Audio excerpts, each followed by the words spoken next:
right, folks, grab a seat and pour your drink neat as Whiskers and Whiskeys presents Tales of the Trophies, the Big 12's greatest rivalries. I'm Mike. With me is EJ. EJ, how you doing, pal? I'm doing wonderfully. My pro team keeps winning. I have entered the fan portal for my college team, at least for the season. There you go. So things are great. Things are going swimmingly. I agree. My pro team got a win. I don't know how I feel about it against a rival. My college team is looking to turn things around. I got a song in my heart, man. I just, heading down south through the land of the pine, thumbing my way to North Carolina, staring at the road, swear, hope to God I see headlights.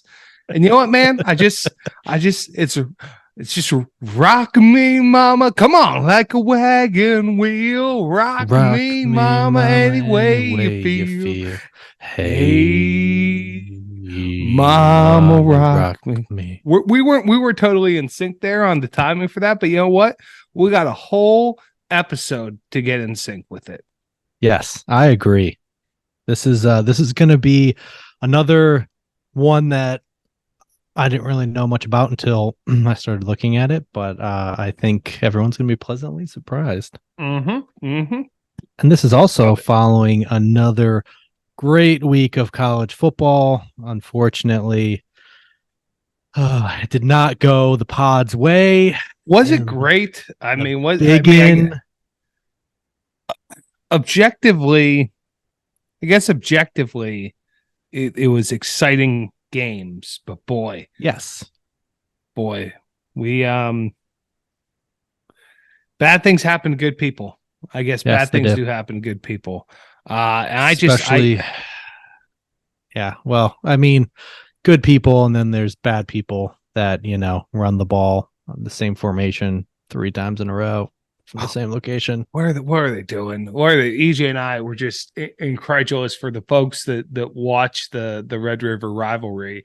EJ and I were, first off, just want to say game day was excellent. Like, they really did a great job of highlighting everything that was the Texas State Fair. It was fantastic. And that game was just, I mean, I hope we get the rematch in the Big 12 championship. I think we will. I don't see another team getting there other than those two.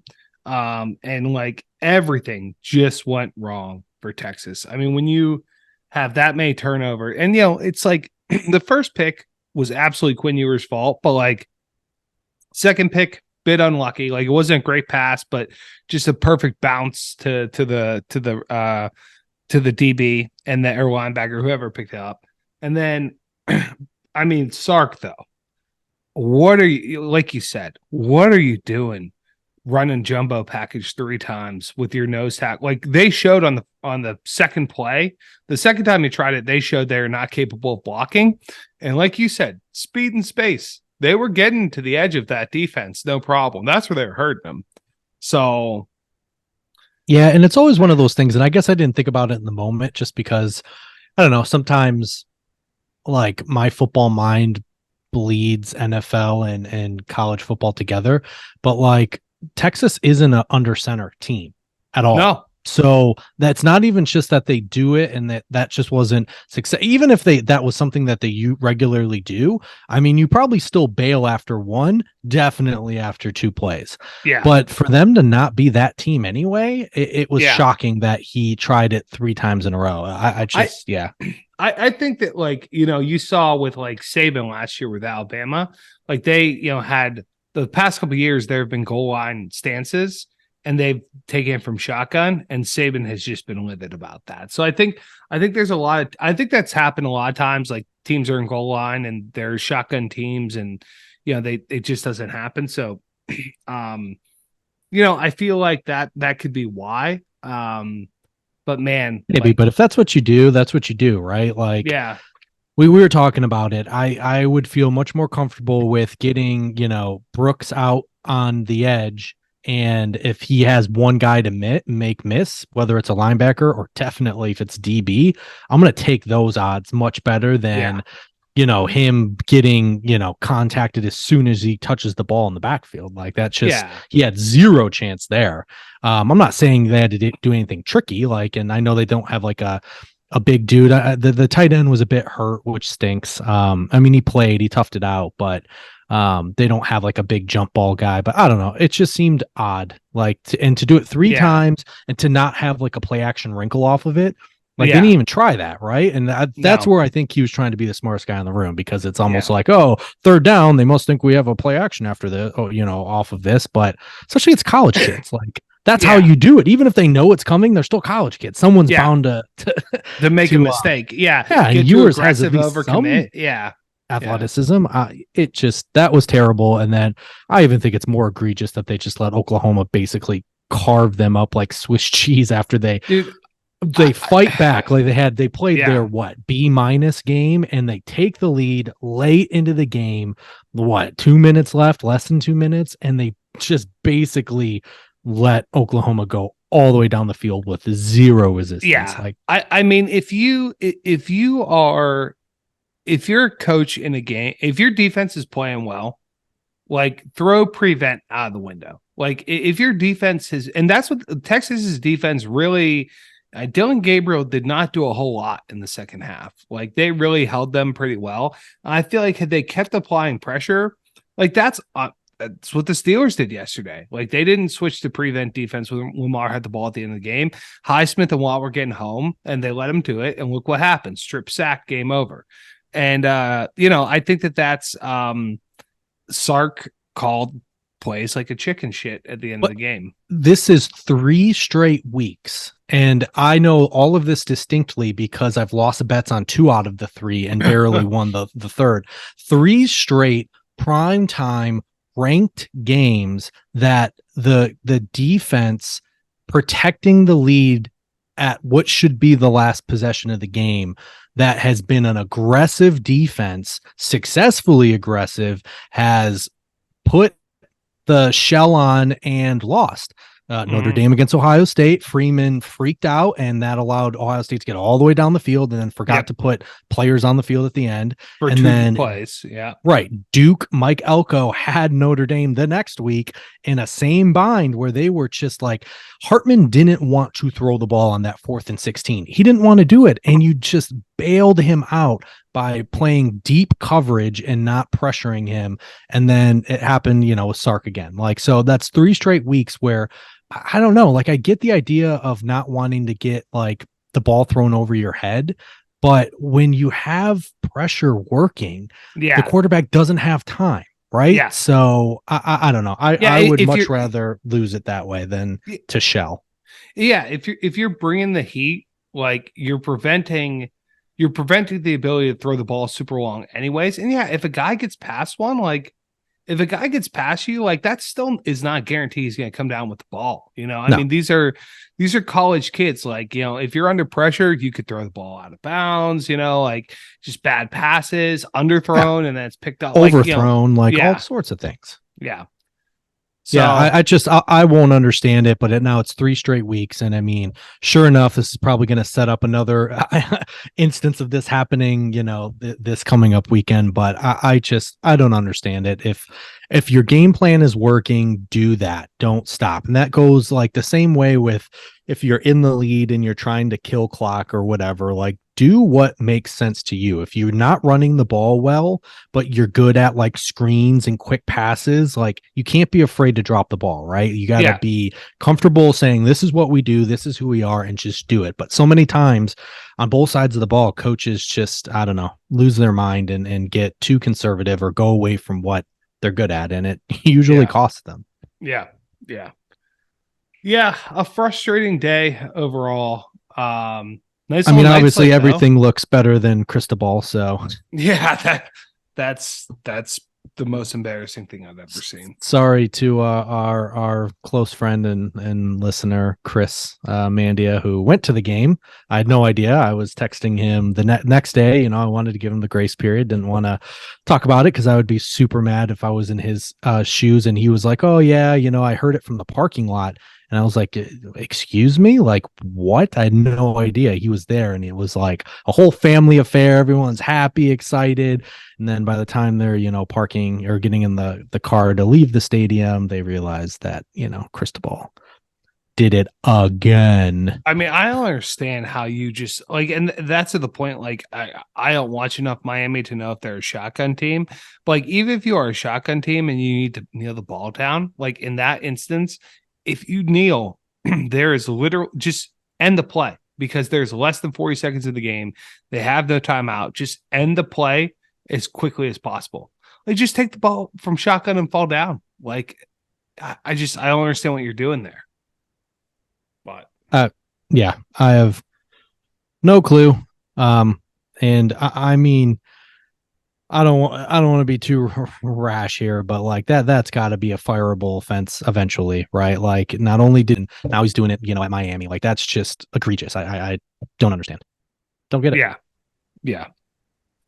even, It's even if it's like Wildcat, like let the guy take the knee. Like I just don't. Yeah. I don't know. It just and the broadcaster was hilarious. If you guys ever watched the highlights, if you haven't already, like the broadcaster is literally like saying like I don't know what they are doing. This is prior to the actual fumble. Like they should just be taking a knee. Why are they running the ball? And he was just like beside himself. And then of course they fumble, give up. At least the first pass was close. The second pass, it's just like there's one pass left in the game, and somehow this dude runs open like that's behind the question. two defenders. I mean, I said throw prevent defense out of the window, but in that situation, you should have two guys with their heels on the goal line when the ball is snapped to make sure that you're not getting past them. If the other team is at the 50 and there's one play left, put all of your defenders back and figure out how to tackle later, right? If they want to play that short game lateral thing. Like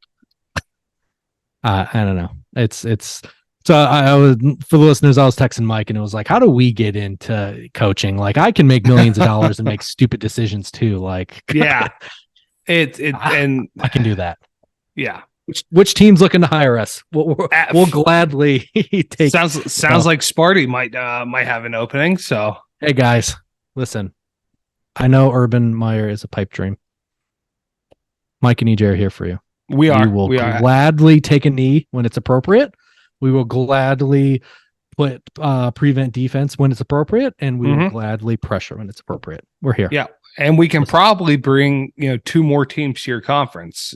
Oregon State and Washington State are looking for a home, and we have good relationships there. So, great relationships. Yeah. So, yeah, just think about that. But yes, this week, and it's just we're in a great spot here. We're officially halfway through, which is really sad, and I don't want to think about it. Halfway through, I know that we had mentioned about doing our college football preview episode, revisit mid-season, and we decided instead of doing it at the hard 6 weeks, with some really marquee matchups that have implications to our picks, including Oregon and Washington playing each other, Iowa and Wisconsin playing each other. We thought it would be better to let one more week play out and then kind of talk through where we're at and what's left to be decided, how we're feeling, what we've got right, what we've got wrong. And then, of course, we can revisit it after the championship games are played and we're in that dead zone between bowl season. Yeah, I think from what we just saw this week too, things got a little more confusing, but also simpler at the same time. So, I think that things are starting to, I was actually thinking before we recorded today, I'm like, what if it's just the same 4 teams again? Like, like last year, TCU was different, right? But like, what if it's just, because there is a path, after what we saw this weekend too, out of the SEC, for example, I'm feeling a lot better about that conference now and my own team, feeling like, obviously, some other things happened this weekend that eliminated some people. So, yeah, I think it'll be good to let one more week happen, see some big games, and then we can talk about it. So, yes, sir. Okay, so why don't we take a quick break before we get into our trophy and some trivia. And yeah, so we'll take a quick break. BRB. All right, welcome back, everyone. So, why don't we jump right into our trophy? So, today we are talking about the battle for the old wagon wheel, hence why we were singing earlier. If you didn't click into the episode and see the name and already know why we were singing, Might be a little now you do. confused. Yeah. So, this game is played between the Brigham Young or BYU Cougars and the Utah State Aggies. So, like I had mentioned with trivia in the past couple years, we've been doing a lot of state trivia. This year, we've kind of been pivoting and doing new and adventurous things. However, we have not talked about the state of Utah yet in any of our seasons so far. So I thought we would do some Utah State trivia, but it is still some fun Utah State trivia. Are you ready? I am ready. Okay. Question number 1. Salt Lake City is home to the nation's leading manufacturer of what? Is it A, rubber chickens, B, whoopee cushions, C, yo-yos, or D, clown shoes?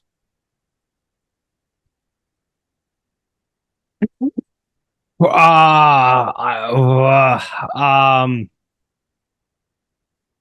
I've that is so weird. Doesn't All it just those make things you smile that one of those things is the answer? Yeah. Yeah. I wonder where what was that yo-yo brand Duncan when we were kids? Was it Duncan? I think. Yes. I wonder where they're manufactured. Hmm.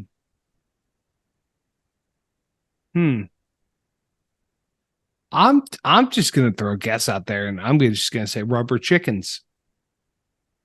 That is correct. Oh, let's go. Loftus International, a family-run novelty company in Salt Lake City, sells between 10,000 and 20,000 rubber chickens each year. How many? Between 10 and 20,000. It's a lot of rubber chickens. That's a lot of rubber chickens. Wow. But at the same time, it's rubber chickens, though. Like, there should be no rubber chickens sold unless it's for like a dog. Yeah. But or I don't clown. think this is what this is. Yeah, I think this is more like clown, like novelty. Gosh, how many rubber chickens is that a day? You know, how many times in your life have you thought about rubber chickens? I mean, you have the how many work days are there in a year?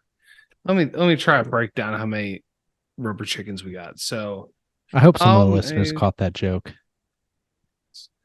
In a year. I didn't. What is it? No, I know. Mike's super focused on the rubber chickens here. I said, how many times in a day do you think about rubber chickens instead of the Roman Empire was the joke? Yeah, there you go. There you go. So, if you're assuming 260 work days in a year, that's about 38 rubber chickens per day. That's about, like 4 to 5 rubber chickens per hour. That doesn't seem like a booming operation. But okay. All right. That's interesting. I mean, they sell more than just rubber chickens, but like the fact that you just said 360 rubber chickens are sold every day of the year. I don't even know where to buy a rubber chicken right now if I'm not Googling it on Amazon, let alone thinking about buying it. Like a toy store? Well, Toys R Us is gone. I mean, is there that many clowns that have to replace rubber chickens on a daily basis? Could be. Does Hot Topic have rubber chickens?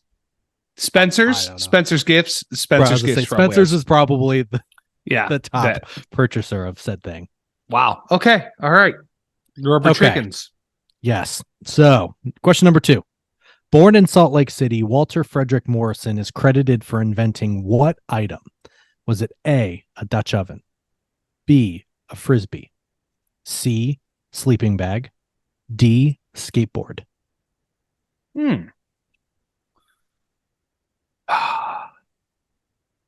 Born in Salt Lake City. Maybe he didn't stay there. Let's go with the skateboard. That is incorrect. I can't win them all. I'm throwing stuff against the wall. So I'm thrilled to get rubber chickens. So I was between skateboard and Frisbee. It was the Frisbee. Oh, all So, right. invented in 1948, Morrison said he got the idea for what he called at the time Pluto platter after throwing cake Uh, tins on the beach. okay. Like Pluto, like the dog, like in yeah, in Disney. Yes, and the Dutch oven is actually like the official state kitchen utensil or something because of how important it was for pioneers and frontiermen back in the Gotcha. day. It was like their primary tool to survive. Yeah, so it's like an official symbol of Utah. Like it nearly made it on the flag.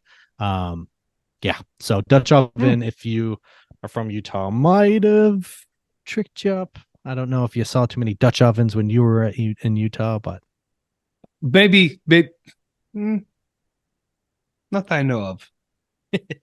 Hmm. I wonder if the rubber chicken thing, I was thinking about that because, and why if I was thinking frisbee, I wonder if something from like when I went there, like seeped into my mind from that. I don't know. Because I was thinking did frisbee, but then I was like, frisbee, I don't know. But I mean, maybe you just got like an inkling to throw a frisbee when you were there. I could don't be. know. I was watching a frisbee video earlier today, guys playing can jam. So that's, I was thinking that could just be it too. But Okay, question number 3. In 1869, a little history for you. The oh, I nation's love it. first transcontinental railroad was completed in Promontory, Utah. So they started in the city that is the most western point of the railroad, the most eastern point, and worked their way in. Okay. Can you name the two cities, that the one in the west and one in the east, where this railroad spans? I actually think I might have remembered this from history when I read this. This is hmm. This is tough. I'm not giving him any multiple choice because then you can deduct it too simply. Especially once I saw the cities, it kind of jogged a memory. So I just want to see if you can take a guess here. Yeah. So I'm thinking of when we went to Utah. So Salt Lake's in the upper northwest, and then Moab's in the northeast. I'm guessing it's probably cities closer to the south. Well, where's this railroad come across? Because it comes from I Colorado. Yeah, so I, I will say that the most western point is in the Pacific time zone, and the most eastern city is in the central time zone.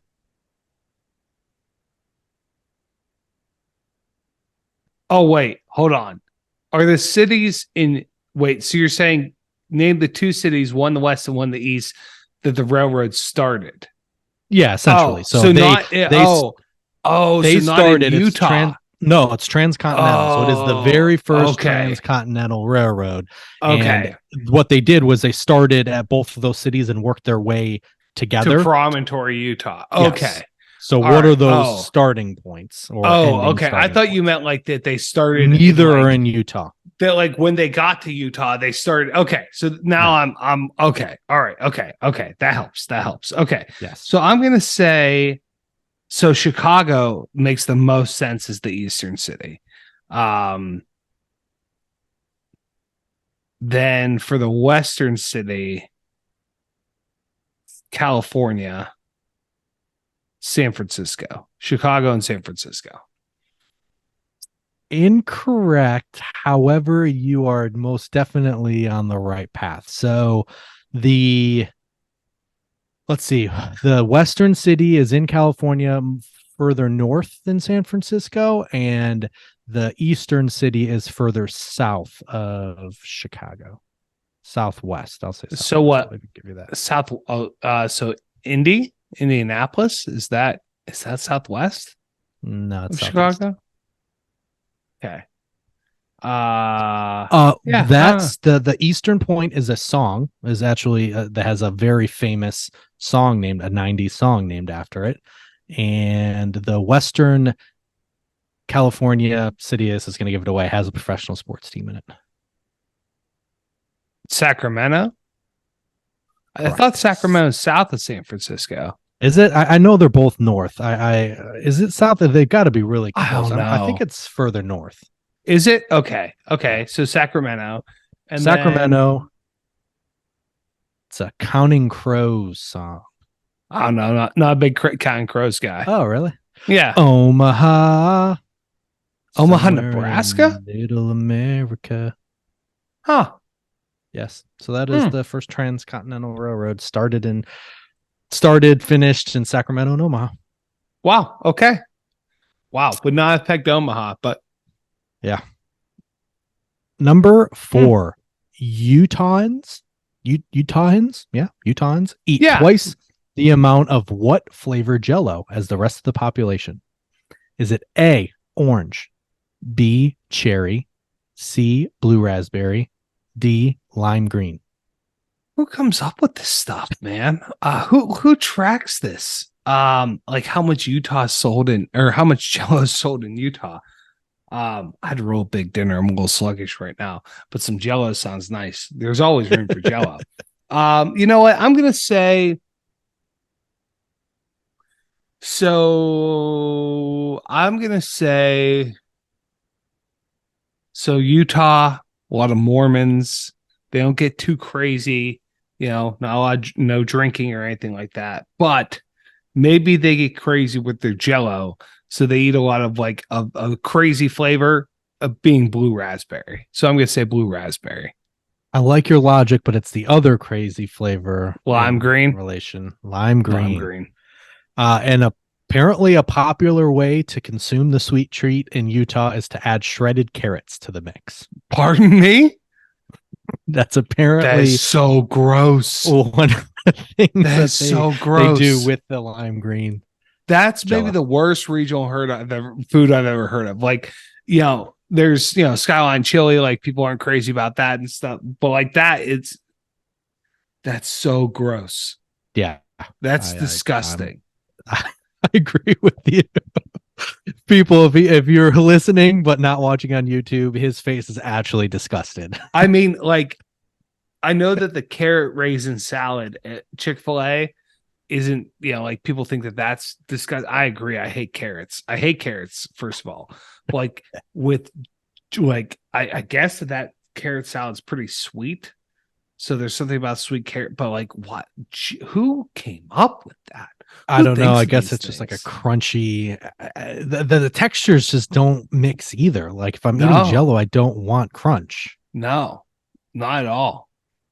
That's I gotta don't be know. like a holdover from like the 50s where like Jello molds were a thing, and you had Yeah, like Jello with like mashed potatoes and peas and stuff like that and yeah, carrots.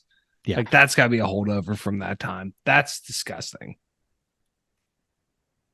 Okay, last question. Question number 5. Utah was the site of the nation's first what? Was it A, department store, B, grocery store, C, mall, or D, public public swimming pool? I believe I misspelled that on the doc. You missed an L there. Yeah. If you miss either L in public swimming pool, you're gonna have a bad time.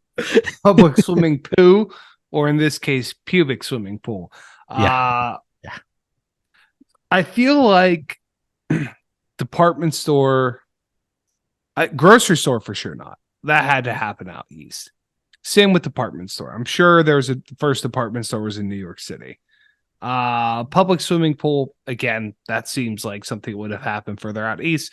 So I'm gonna go with, because Utah, a lot of space. I'm gonna go mall. A lot of space to make a mall. That is good logic, but incorrect. I got a lot of good logic on this one. The one that I guessed just out of the top of my brain is was I nailed it with the what was it? Department store. No. And it was actually Brigham Young himself founded the Zion's Cooperative Mercantile Institution, or ZCMI, in Okay. 1868 in Salt Lake City. And the Okay. 130-year-old enterprise finally shut down in 1999 when the Mormon Church sold the store to the Macy's Corporation. Holy cow. Yeah, so it survived a long ass time. It did. It did. Bring him young, bring him old, bring him to my department store for shoes. That's wow. Okay. That was a slogan. Yeah, well, I mean, I'm guessing. I'm throwing stuff against the wall here, man. That's what sticks. Okay. Back to the trophy. We are talking about the old wagon wheel. Mike, first, do you know what this looks like? Have you ever seen this? I feel like if I see it, I might be like, "Oh yeah, I remember seeing that," but Okay. I'm not sure. All right. Then what are your guesses? I'm guessing it's a big old wagon wheel. I'm guessing it's probably wooden and large. You know, a wagon wheel is fairly sizable. Probably at least 5 feet, 5 feet, 6 feet, maybe in diameter. And there's probably some brass, like the brass like tread, I guess, is what I would guess. Okay. Well, we will see if you are correct in a little bit. Let's hope. First, let's talk a little bit about the history. So, the first matchup between these two schools was in 1922. Utah State won the game 42-3, and Utah State won 6 of the first 7 meetings, and then BYU won the next 4.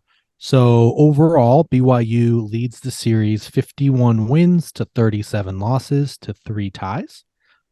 The rivalry series between the two schools was largely dominated in the early years by Utah State till about 1974. For the next 3 decades, BYU generally dominated the series, with BYU winning 10 straight at one point, which tracks based on the progression of like conference that BYU has progressed to, and Utah State still kind of stuck in a group of 5. Mm-hmm. Starting in 1981, the two teams have usually met on the first Friday of October, which has certain significance since it is generally the same weekend that the Church of Jesus Christ of Latter-day Saints, or the Mormon Church, holds its semi-annual worldwide general conference.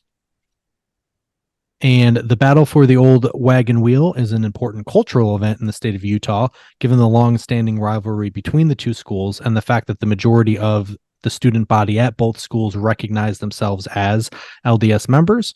And many families with LDS association, both within and outside of the state of Utah, usually have some sort of familial ties to to either school. I can tell you, I used to have a boss that was he's from Utah, was a BYU grad. And while he always talked about Utah, obviously the University of Utah and those games, there was such slight and disgust towards Utah State. Wow.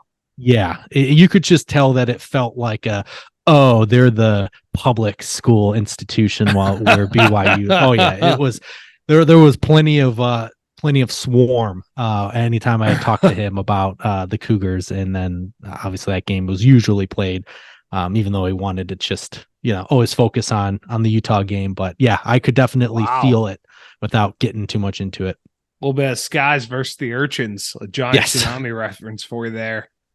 Yeah, I mean, it felt like the BYU grads maybe looked down on Utah State, but maybe it was just him. If there are any people that have gone to either school, please let us know if that is correct. But that is definitely the vibe I got from him.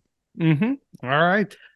And BYU announced that they had canceled the following 4 games, unfortunately. So that's 2023 this year through 2026. They were scheduled to play each other because of their move to the Big 12, which required them to accommodate some conference schedules. The contract did have a clause designed for such scenario, and it is unclear, unfortunately, at this point, whether the rivalry will continue. Hopefully, once the dust settles with realignment and the conferences, I know the Big Ten finally announced their next 4 years of protected. I mean, the protected rivalries will probably be long term, but at least the next 4 years and the rules, and they announced they're having a 9-game conference schedule and everything. So hopefully once all these schools figure that out, hopefully, and this obviously we've come across this before this season, hopefully some of these get renewed. So Mike, go ahead, scroll down, tell us what you see. Oh yeah, that's what Daddy likes. Oh, that's a good one. Yeah.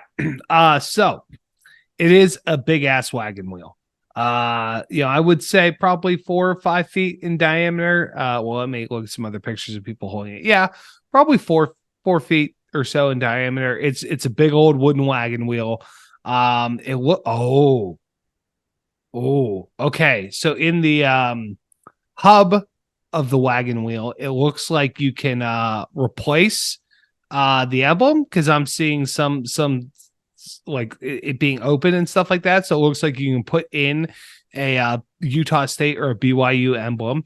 There are like little plaques around the past the spokes on like the rim of the wheel. There's like little plaques that I assume have like the year, the scores, and stuff like that. And those are like bronze. There's silver. It's hard to tell with the reflection.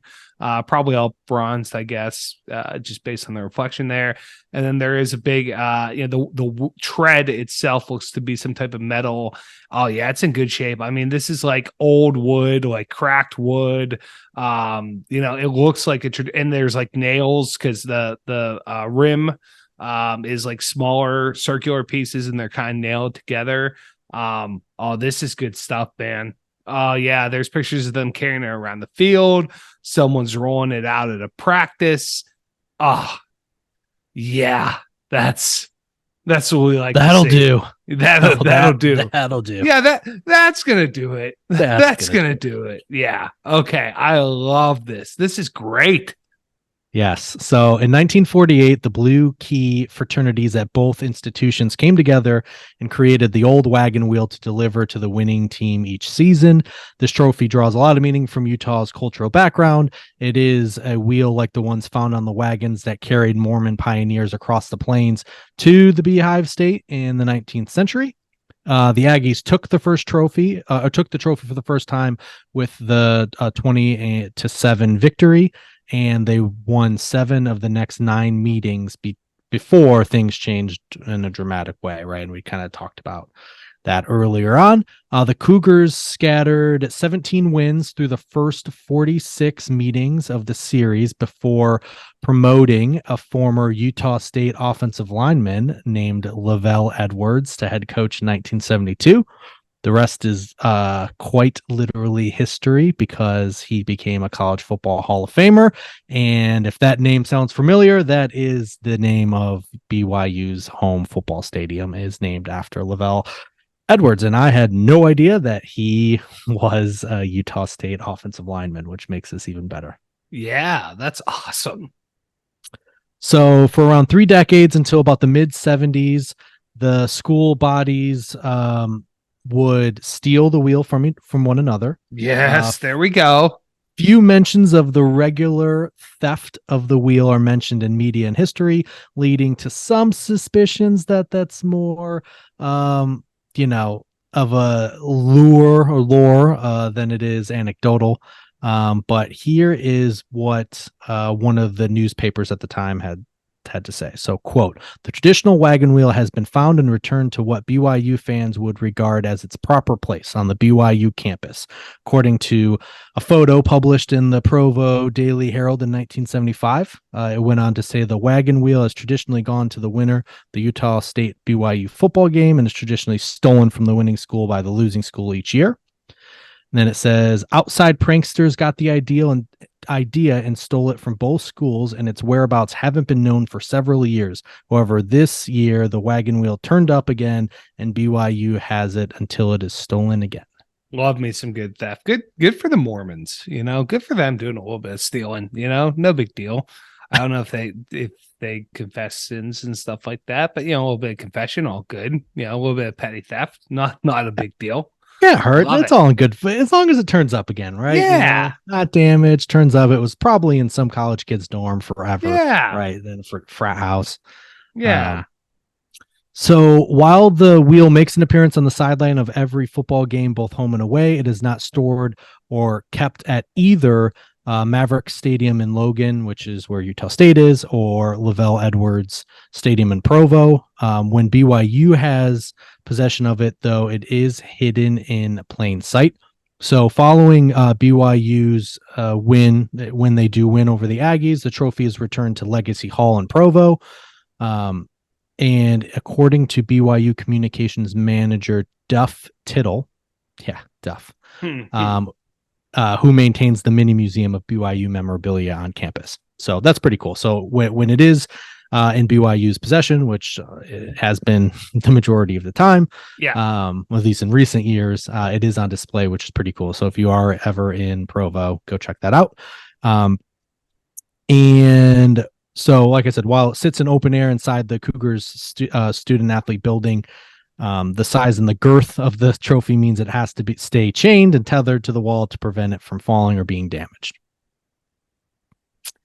The old wagon wheel has been awarded to the winning team for most of the 100-year series, but like most rivalry trophies, the newest classes of Cougars and Aggies have added their own tradition and tweaks to the award of the ceremony, and this was something was hoping was the case. But ever since Darius Rucker's release of Wagon Wheel in 2013, the song has found its way into the series. Yeah. Yes. So, and they say it's likely inspired by the vocal stylings of former punter Johnny Linehan. The Cougars have ended the tradition of the wagon wheel game. When they win, they belt out the song in the locker room. So Nice. It's just an all around little tradition there, which makes 1,000% good move sense. Because why wouldn't you do that? Yeah. I love that. But that's all I got. That's it. It's a lovely trophy with the pretty good history. So why don't we get to our rankings? All right. Okay. So looks, I mean, I love it. I don't know. We're in a bad spot here. Don't know how to change. Bad season to have a new segment of what would you change. It's a 5. I love that thing. Like that's great.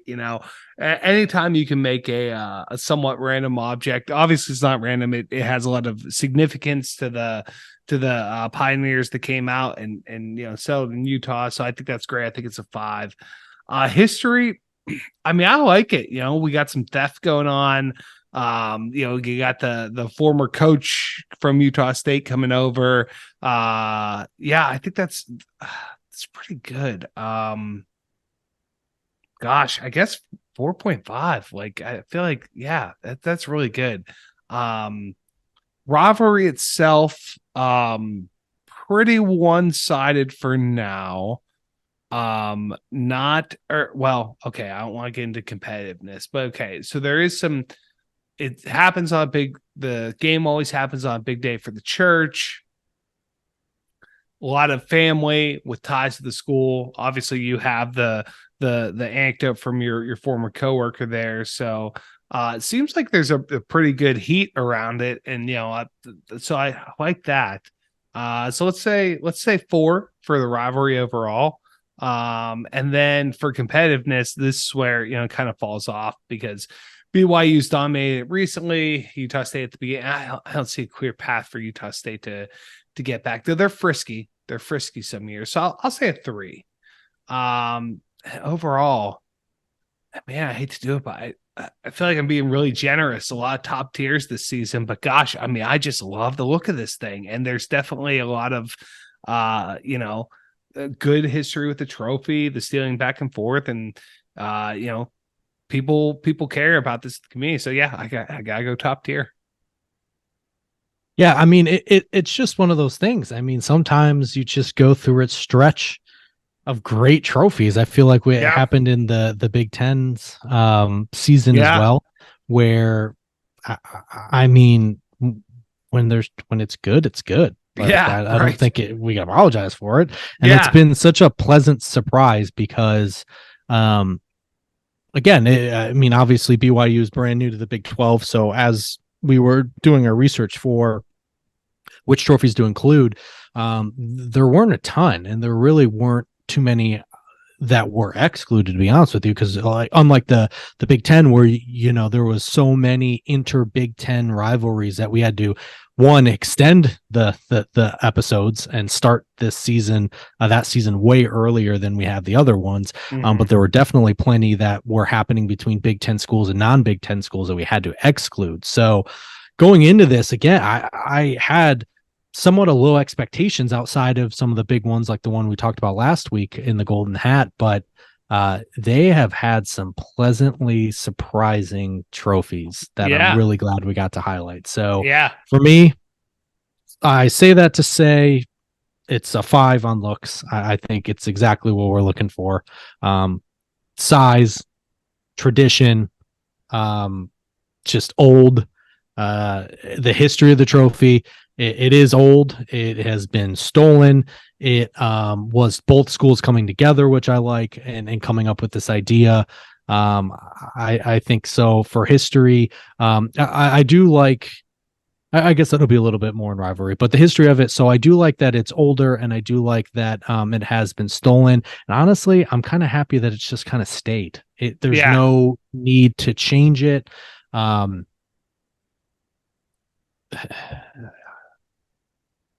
I mean, I'm trying to think of what else I would want out of history to make it not a 5. I feel like I'm like sitting here with a pizza review. I Is it feel a like I feel 5? like I Is it took the a- 4.5 just to because I didn't feel like giving it a 5, but I'm actually changing it to be a 5 because Yeah, I mean, I'm trying to think of I what had no else would reason. I need. I was like, this is just not. But no, I mean, there's not. Yeah, I don't know. I took it to a 5 Yeah, because I just I mean, I'm thinking like the only potential thing would be like I do like fan driven ones, but like if you are an alum or a current student, you're still a fan, right? yeah So yeah. it wasn't like It's not generated by a corporation or by yeah like institution itself, like yeah. I It's not like the appreciate that. Cyhawk, But right, where it was guys at the touchdown club drinking right. beers, bowling that came up with it. But I mean, it's still created by the students. So Yeah. Yeah. All right. 5 for me. The rivalry itself, um,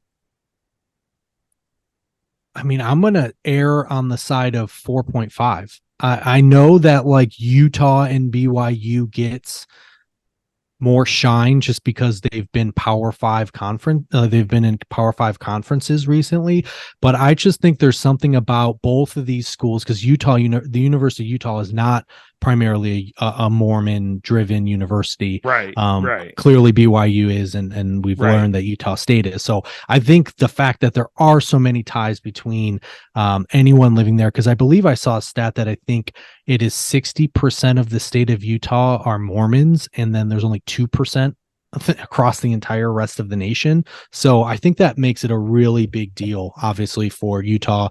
I do like my old boss's just little anecdote without actually asking him or talking to him about it. I could just feel the Yeah, hatred and vitriol, even though he that's wanted what to got kind of me. look beyond it. Yeah, yeah. To try and think about Utah, but yeah, I think there's a lot. And again, guys, if you went to either of these schools or you're from Utah, please let us know if Yeah. we're on track here. But I really think we are. So got to put that at a 4.5, and then competitiveness. I got to probably drop it to a 3.5. Although I really wish the game was played this year because Utah State has a pretty competitive team. So you never know. I mean, maybe Utah State finds its way into a Pac-2 or whatever that is. Maybe they can get themselves a little bit elevated.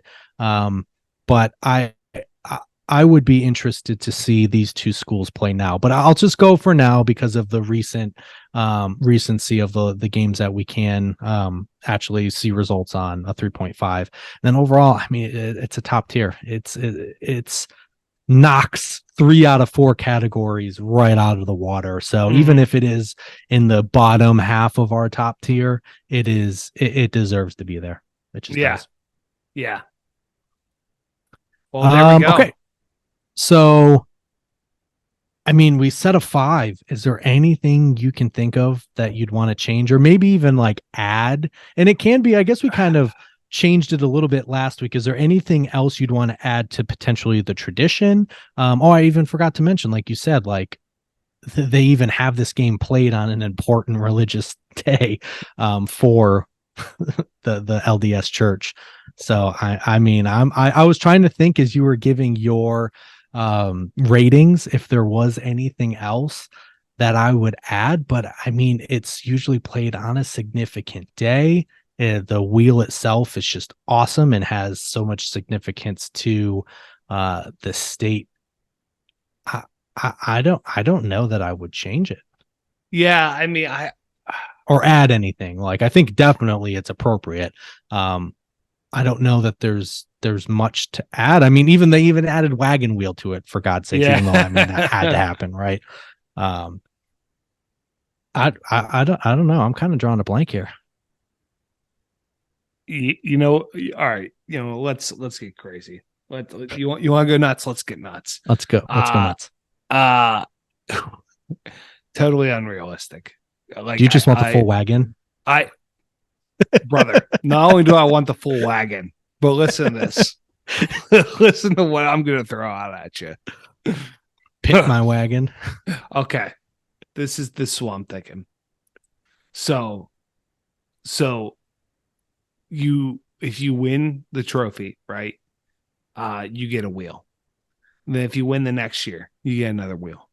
You win the year after that, another wheel. The year after that, another wheel. You've got 4 years, 4 wheels.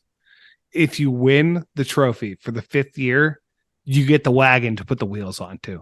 And then you have a whole ass wagon, right? And then when you win and you have the wagon, then the losing team has to parade you around the field after the game.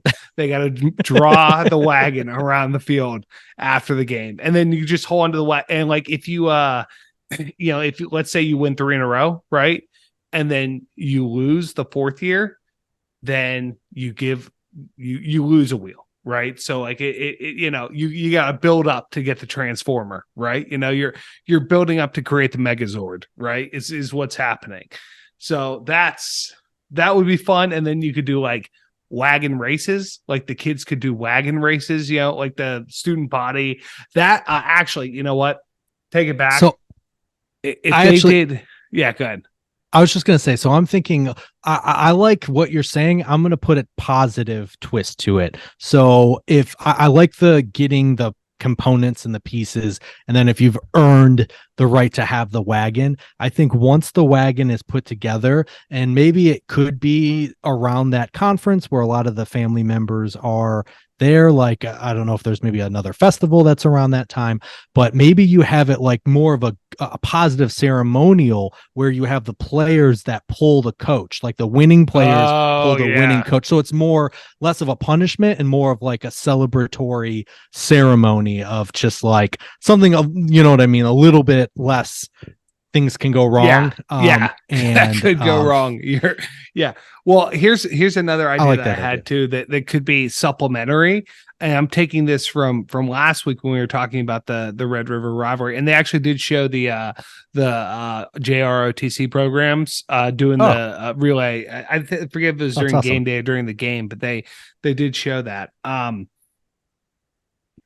The schools, like the different schools, could do like almost like a Red Bull Flugtag thing, but like you just create your own wagon, right? And there's like I don't know, like a parade or like a race or something, and it could be like at different organizations from the schools, fraternities, sororities, clubs, and stuff like that, enter a wagon into a into a parade or some type of like race or event or something like that. So I love that. I hate that we're catching our stride here.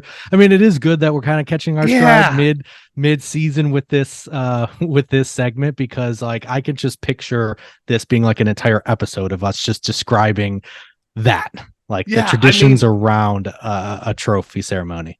Yeah, I think that would be a lot of fun. And I think, but as we're going through, I mean, shoot, this is midway through our 3rd season. You think we'd have more things to draw on, but yeah, I mean, that's what I think we got to do, because we've seen we're having to overcome our circumstances, because the past 1, 2, 3, 4, 5, the past 5 trophies have all been top tier. We've loved them. So it's like, the only one that where we had something to improve was the Indian war drum, where we said, go back to what you did originally, right? Instead of just having a normal drum.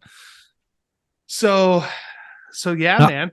I love that idea, because one of the coolest things, and it's something like, obviously, the two of us and Whiskey Joe, like we have young kids and it's really not in the foreseeable future, but like we loved the idea of the week-long ceremony for the Cyhawk Trophy, right? Yeah, where they just have an entire week long worth of festivals between like in either city, right? Whoever's hosting the Cyhawk Trophy that year or the Cyhawk game that year. Like I love the idea of that. And then I love thinking about like doing the same thing in this rivalry and then adding all of what we just talked about as like a week-long festival leading up to this game and then obviously this important annual conference. Like I think that would just be a blast. So hey, Utah lawmakers, just make it happen here. I mean, just go for it. People week-long festival, embrace it, and give them the people there for the conference anyways. It'd be a huge deal. That would be fantastic. Yeah, love it. Okay, and just a reminder, like we had mentioned, this game will not be played this year. It will not be played the next few years due to BYU's move to the Big 12. So we're hoping that potentially, I mean, as soon as they sort out exactly what they're going to do, I mean, there's a possibility that they can renew this. I would guess it sounds like it would probably be of interest, and even for BYU. It is a group of 5 game if you're thinking of it that way. So it should be done. And we both hope it is done because I mean, they might listen to this episode and be like, boy, we're left a lot on the table. We played all these games without having this, parade thing happen here. Like let's do it. Yeah, we will gladly be like grand marshals at this at the inaugural honored. At the inaugural Flutog Wagon Wheel race. Hell yeah. So that's going to do it for us this week. Follow us on Instagram at whiskers.whiskies and please subscribe to our YouTube channel. And don't forget to check out our Saturday morning pick'em posts. We are halfway through right now and it's really tight. Even the people that are at the bottom really are only, a couple of good weeks and a couple of bad weeks away. Like there's really no one completely out of it like was me last year. So keep track of it. It's heating up. I'm excited. And also check out our new website, whiskerswhiskies.com, and that is where our college football preview bracket is. So make sure you check that out prior to our review of our predictions from the beginning of the year. And it's also where our ultimate sports travelogue is located. So join us next week when we talk about the war on I-4. For Mike, I'm EJ. Always remember, too much of anything is bad, but too much good whiskey is barely enough. Cheers, boys.